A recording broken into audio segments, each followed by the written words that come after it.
review what your ideas are. And we're being recorded, which is wonderful. Okay, great. So we basically are going to present in two parts. I'll be shortly introducing you to EAWAG, the institution that we all work in, how we work and what we do. And then my colleague Fabian Sutter will be giving you an introduction to the global learning and learning lab that he runs. Good. So EAWAG, for those who have never heard about us, is the Swiss Federal Institute of Aquatic Research and Technology. It is part of a bigger university in Switzerland called ETH, the Swiss Federal Institute of Technology. And we are an applied research institution. And I think we can proudly say that we're one of the world's leading water research institutes. We have more than 500 staff working exclusively on aquatic research issues. We research this fundamental challenge between reality and research, and we build bridges into practice. What you can see in the background is our main headquarter building. This is the Christoph Forum in Dübendorf near Zurich. And this is where most of our staff are also working. So EAWAG works all around water issues. I already mentioned that. Freshwater, hydrology to wastewater treatment. There's one area that we do not work in, and that is saltwater issues and marine ecology and marine aquatic issues. You can see here an image of some of the research we also do in the high altitude alpine background. The melting of glaciers, one of the big issues in Switzerland because of global change and the changes that are taking place also in our aquatic environments. We are focusing on three main subject areas: water for human well-being, water for the functioning of ecosystems, and strategies for water conflicts. And our department, where we all work for, is based in the water for human well-being. So we test new technologies, new strategies that enable the sustainable and efficient use of water. And safe drinking water supply, wastewater disposal are, of course, important aspects of what we do, and very much also in the space of public health, human health, and how to protect aquatic environments as well. There are, of course, a lot of trade-offs involved between the different uses of water, and that is also some of the areas that we are covering in our research. I'd like to share some figures with you. So I mentioned before, over 500 employees at the moment, of which about 312 are scientists, so people working on research projects around the different domains that I mentioned before. We also have quite a number of technicians, lab technicians, people doing a lot of the support work that our research involves, and of course also administrative staff and apprentices who join us. Interestingly, our institute was founded a long time ago, almost 90 years ago, in 1936. And the main driver for the foundation of EAWAG was the increasing pollution of Swiss rivers and Swiss lakes in the country. And that was seen as a growing problem. And that's why EAWAG was created as a separate applied research institution. We all three work in one of the 12 research departments at EAWAG. Our department is called SANDEC, the Department of Sanitation, Water and Solid Waste for Development.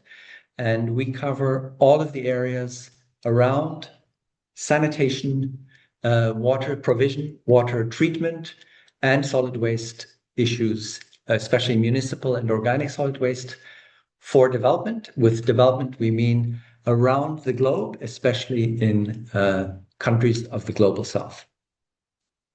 Our department was established about 30 years ago, and we initially started as a WHO center. reference center for WHO, also, of course, based here in Switzerland, in Geneva. And we are today 7 research groups with about 30 plus staff working on these 3 main domains. We are very well known around the world for our Coursera MOOCs, the massive open online courses, and Fabian will be talking a bit more in detail about that after. We currently work in over 30 countries, especially in Africa and Asia, and all the work that we do is impact-driven and towards development and implementation. And below the image shows you a group picture recently done with our staff. One of the areas that is of growing importance to us is the circular economy issues. So how do we close cycles of water and nutrients? And how do we make best use of water as a scarce resource? Many projects that we're working on are on reusing water for different purposes at different qualities, but also looking at how do we deal with the increasing competition for water between urban uses, rural uses, industrial uses, and how to make best use of this scarce resource. We work very globally, like I mentioned, in more than 30 countries around the world. We have a clear focus at the moment in East Africa, also Kenya, by the way, and also in South Asia. A lot of projects ongoing in India, in Nepal, and Bangladesh as well. So we have a clear thematic focus. Globally, we are quite open to interesting projects around the world.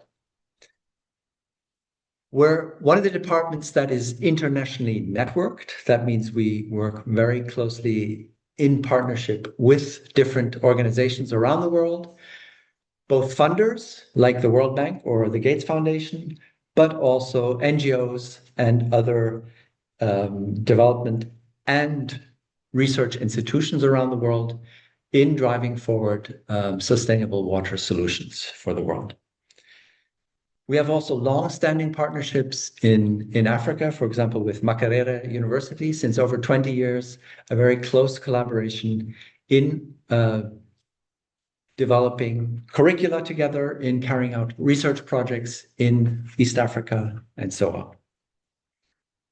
With that, I'd like to hand over to Fabian, who will tell you a bit more about education forward. Or maybe I can take some questions first, yeah? Maybe you have some questions about the institution itself?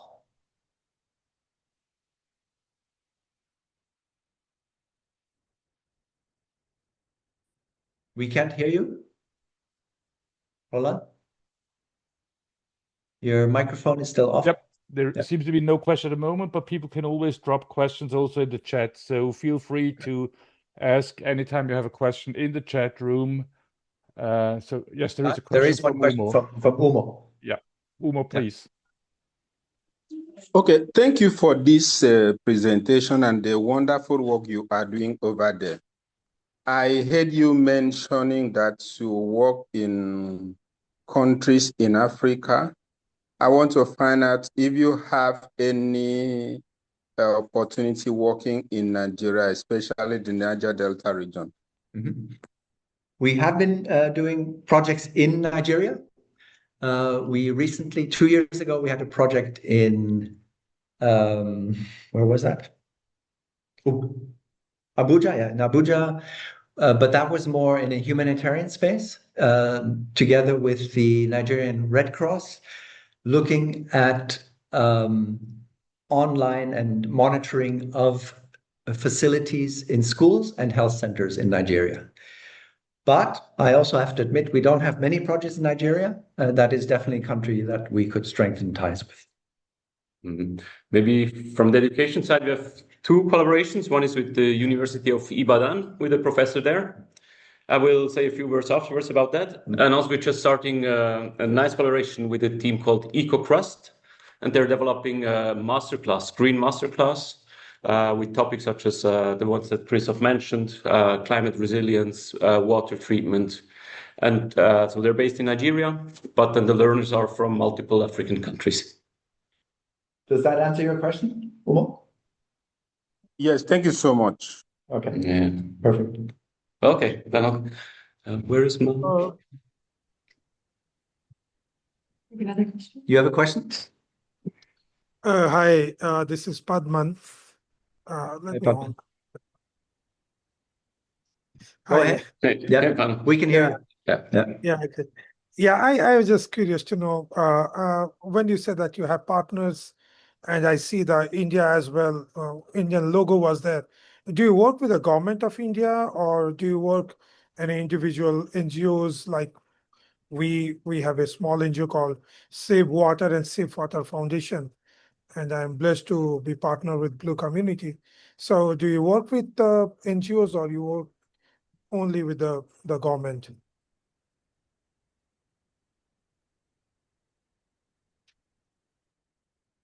Christoph, you're frozen. Oh, I think the connection was not good. No, your connection is fine, but okay, we just lost. We're Jessica- back. Jessica's coming back again. Yeah. Okay, Not sure what happens. Yeah. Sorry. did My you- computer has a little bit of a temper tantrum every once in a while. and All it right, it's just too decides hot to shut off. outside.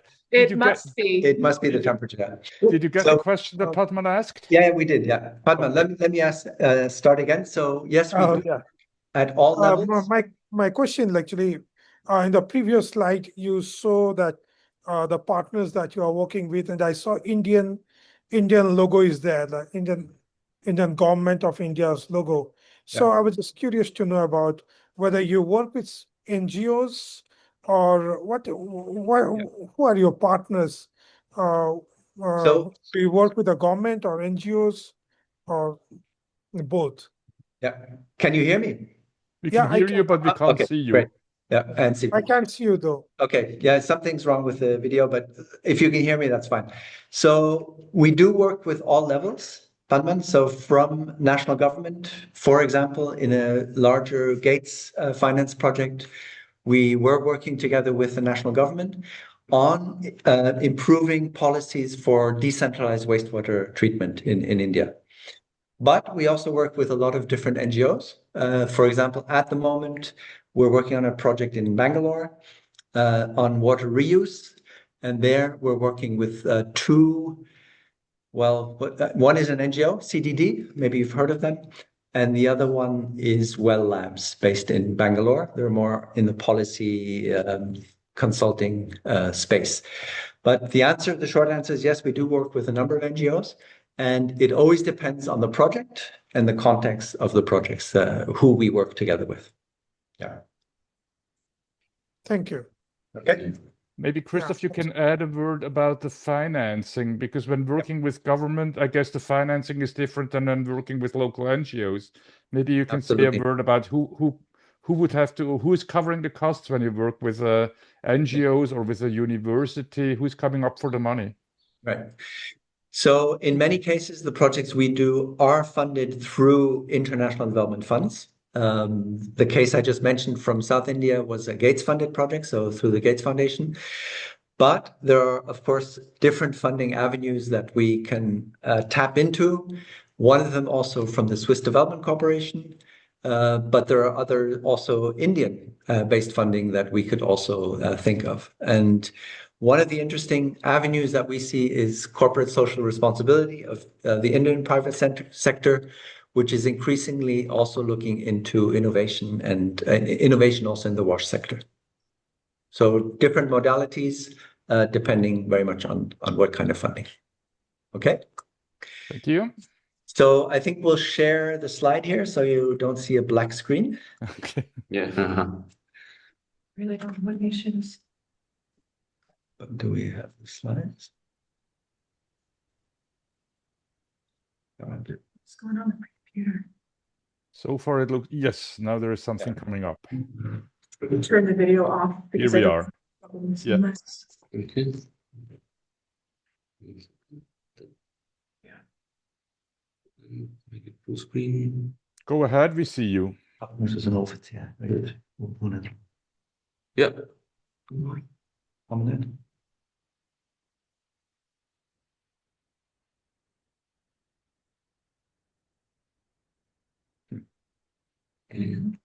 Yeah, could you full screen? 1 second. Sorry, all, we're having some technical difficulties. My computer has decided to freeze. So thanks for your patience. I'm happy to see that happening in Switzerland. Aha. Yeah. It does happen. No, I have a fussy computer. We're gonna have to figure out some more troubleshooting. Thanks for your patience. Okay, It perfect. looks good now. Yeah, I will say a few words about all our education initiatives, about the team that's called WASH Learning Lab. And you see here a picture from Sierra Leone, where we're working with the Technical University. And we work actually on global WASH education. I will spend most of my time talking about the initiatives that we're working on global. And also a bit about projects we're doing with partners. And also to your question from before, we're also working with NGOs, as Christoph said, with ministries of health, for example, in Somalia.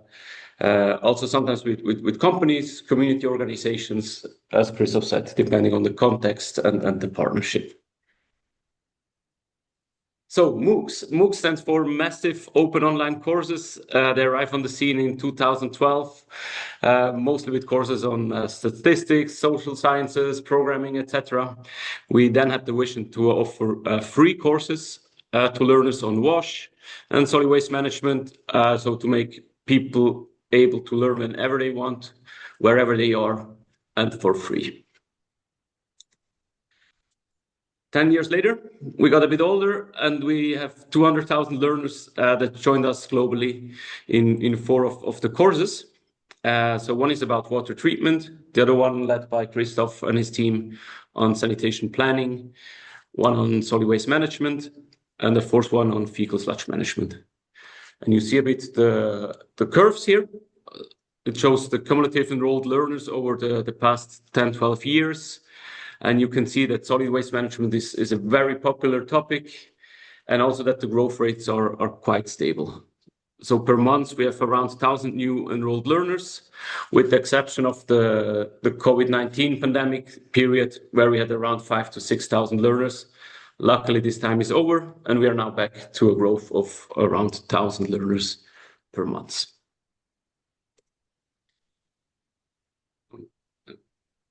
So I took Christoph's course to give you a quick insight in how such a course looks like. So the courses they have a work volume of roughly 24 hours. They're in English, but with 30 subtitles. So we have subtitles in Swahili, in Somali, Amharic, Spanish, Portuguese, French, etc. The costs are completely free. There is a course forum where you can exchange with us or also with your peers. And there is actually a statement of accomplishment, not for one of the courses, but for the series as such. So if you complete all 4 courses, it's possible also to earn a statement of accomplishment. Then I took 3 screenshots of the course, which shall visualize a bit what we aim to offer. You see in the top image, Christoph in front of a city, showing actually the sanitation chain in different colors. We're asking for the passion of you guys to join. So there's no need for an engineering degree or just passion into sanitation is a really good starting point to join such courses.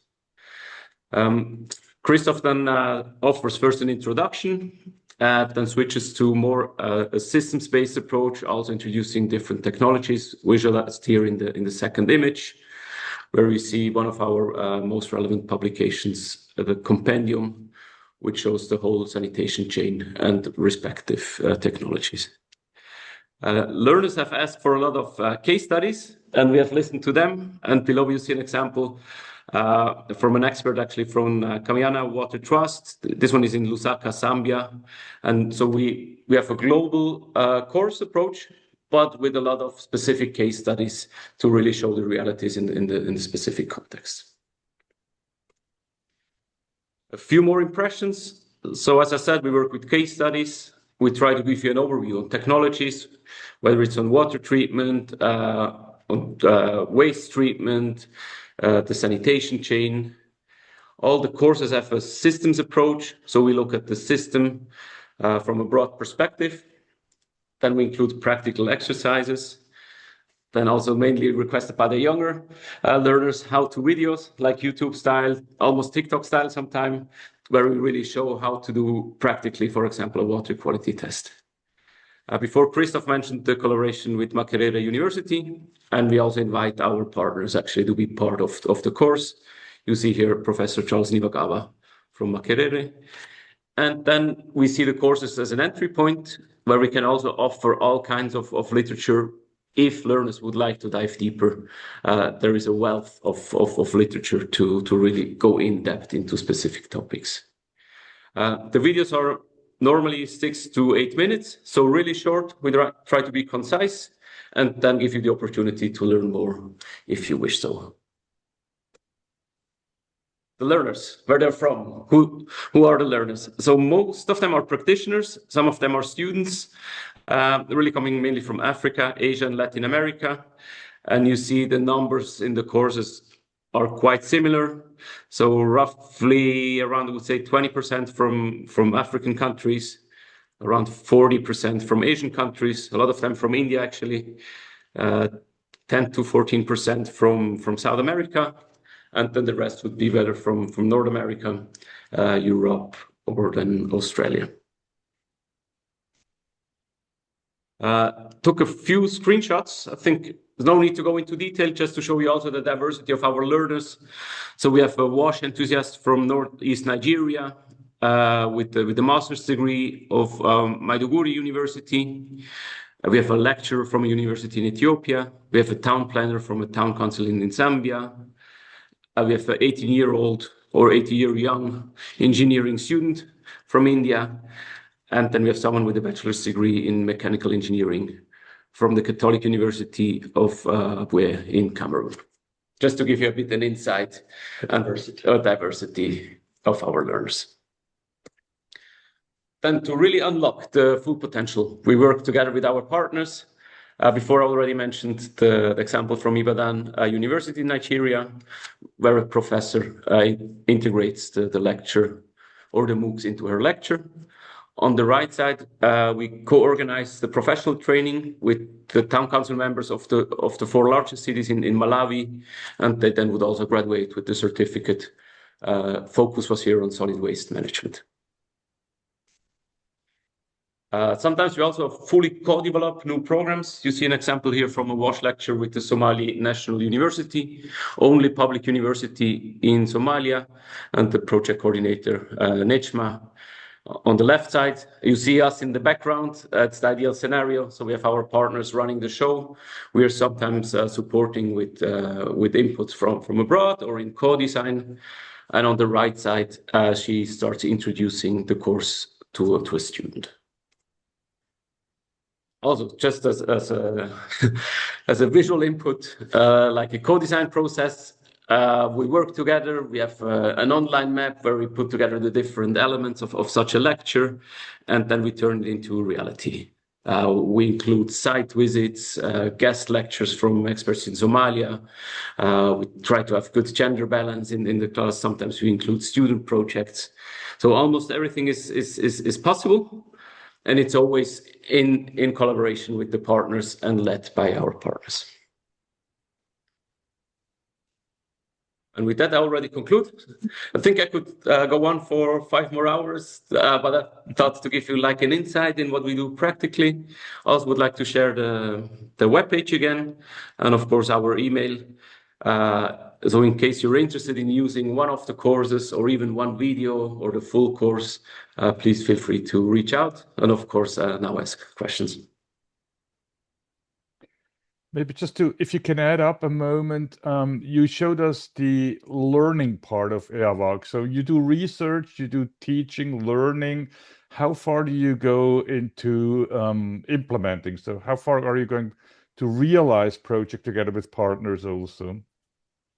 Yeah, very good question. And I think we had one large project over the past 4 years in Uganda, which actually then combines all 3 elements. It started with research and education, and then in the third and fourth year mainly went into the implementation stage, but Christoph is better positioned to give you insights on that one. So we're definitely not an implementing agency like many other development partners, but if it makes sense in the projects that we do implement to have a component that actually tests new technologies on the ground, validates these technologies, then yes, it does make sense to have an implementation factor, but it's not, I would say, the main driving force of what we do. Yeah. Maybe that's Great. also a little bit of where my work as a knowledge broker comes in. So we hope to also pass on and to make materials and resources really available for practitioners to then pick up key insights, key learnings, and key resources, things like the compendium, which was far before my time, but we've already always been really keen on making sure that our materials are widely accessible as well. Mm-hmm. Thank you. The floor is open for questions. Yeah, Please, Padman. yeah, WASH is a very vast and big subject, and especially in India, like 1.5 billion people lives here, and more than 70% of people, they live in a rural area. And if you have visited India or you know about India, I think it is a very big thing that we have been planning. Many organizations are we are working, but still much more to do in this. And the more we educate people, I think more we can, advance into doing this. So my question and my question is like, I see like, you are giving training online. Is it something that because there are places in India still there are the people to whom we want to train, they do not have any system, like they do not have laptop or internet is very slow to learn all these things. So do you have any training program, or can you make a program for the rural people? Like somebody can be trained so that they will go and train to the people those are living in the rural setups. Yeah. So I can give you an example where we not directly train rural people, but we work with a professor at BITS Pilani in Goa. And then, for example, he uses the courses for his lecture, but again, for university students. Okay. So I think that's where we from our side are most efficient. Also, like the content is more on a higher education level. Again, no need for a master's degree to join, but it's not directly for someone, I would say, from the rural area without a study background. Having said that, I think then our partner, for example, in that case, the professor in India, is best positioned also to reshape the content, to make it useful, to select first what's useful to the reality than in the rural area in India. So he's better positioned than we are because he's closer to the reality. So I think what we do is an indirect collaboration, but not directly training for people in rural areas. Yeah. So Padman, maybe to add on that, I think, what we've seen is doing the online courses that we have in MOOC are definitely reaching economies of scale because we're able, for example, India is one of the highest number of learners that we have. I don't know the numbers exactly, but definitely one of the countries around the world where we have the most subscribers and learners online. And I think our institute is really targeting a higher level of learning. We're not, targeting village folks, secondary level students. It's rather bachelor, masters, and above. That's what we're targeting as a main area. Yeah. Okay. Thank you. It's more of a train the trainer approach. You provide them with tools and technologies and know how to then reach out in the fields to the people. Yes. And then we had, for example, cases not now in India, but in other rural areas where people would be interested in composting, let's say. And then so they used our tools on composting or on treatment of drinking water. But then it was more like they approached us, and then we were happy to share. But they designed the training for their community. Yeah. Okay. Any other questions? So just to make sure people understand, Christoph, Fabian, Jessica, if somebody is interested, they send you an email and say, hello, here I am, and I'm looking for something, and then you respond and tell them what you can come up with, or what's the procedure to start exchanging and probably cooperating with EAWAG? Yeah, that's usually how it happens. People write to us with a specific request, and then we usually see who is best placed within our team to give you a response on that. So, for example, I get a lot of requests also for adopting MOOCs or adapting them. I send them to Fabian, and then he would respond. Yeah. Mm-hmm. And a lot of materials you have is online already. So I think you have quite a library of tools available already. Exactly. So all our material, the MOOCs and others, are open source. They're free to use and free to download.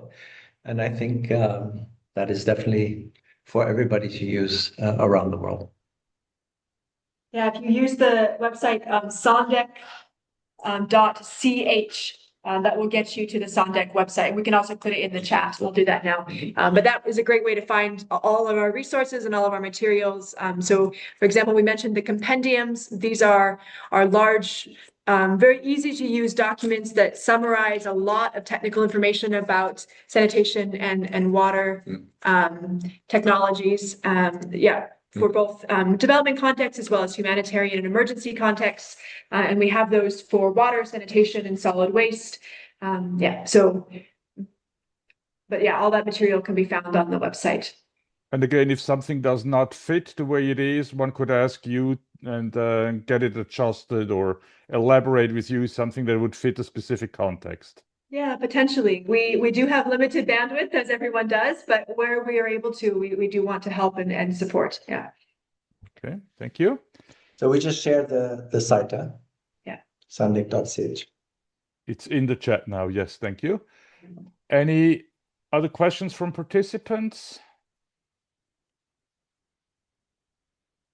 Maybe just also to note, we have within the department, we have and within EAWAG, we have visiting scholar programs for scholars who are working at universities around the globe. If they are working on similar topics related to our work, we sometimes host visiting scholars or visiting scientists, but it has to be really related to the work that we're doing. Yeah.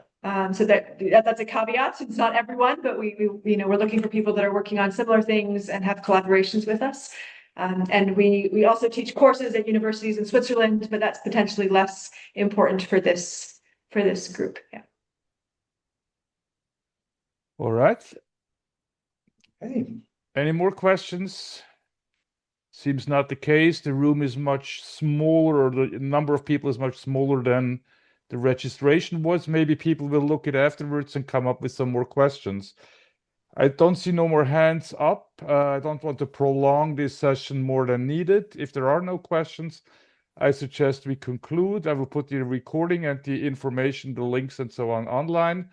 Again, thank you to EAWAG as a Blue community to offer its services. Thanks to all the other Blue community representatives or other interested people for taking part in it. And I look, like always, forward to see our platform, the website, and so on, getting all the information about your great cooperation you do, and to make it available again all around the globe. Any last words from somebody? Last chance. If not, we stop recording and streaming. Yes. From EAWAG I side, think let any me last take up word? the last word. Yes, let me take up Yeah, the come last again. word. Yeah, go ahead. As I am so impressed. Yes, I'm impressed with your work so far, but I would like to appeal that you extend it to the Niger Delta region of Nigeria, where there are a lot of issues when it comes to open defecation and other water-related challenges based on our level of pollution. As you know, I may describe Niger Delta as the pollution headquarters of the world. If you check we are the least in terms of life expectancy, which is 41. So I think I will plead that you extend your work down here. Thank you. Thanks, Umo.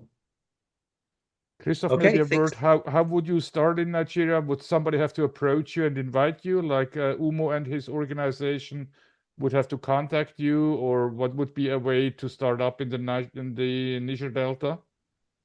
Yeah, I think the best idea is for Umo to send us an email outlining a bit about his organization, and then we would see what kind of avenues of cooperation would be possible. Yeah. Okay, great. Okay, thank you. Please you drop your email with us. We'll do that. Okay. Okay. Any other last questions or last words from EAWAG side? Yeah. Thanks for joining. Also for the exchange, and wishing you a wonderful day wherever you are now. I think. Yeah. Thank you so much, everyone. Thank so you, much. everybody. Thanks for Goodbye. joining. Thank you. Bye-bye. Bye-bye. Bye-bye. Thank you. Bye. Bye bye.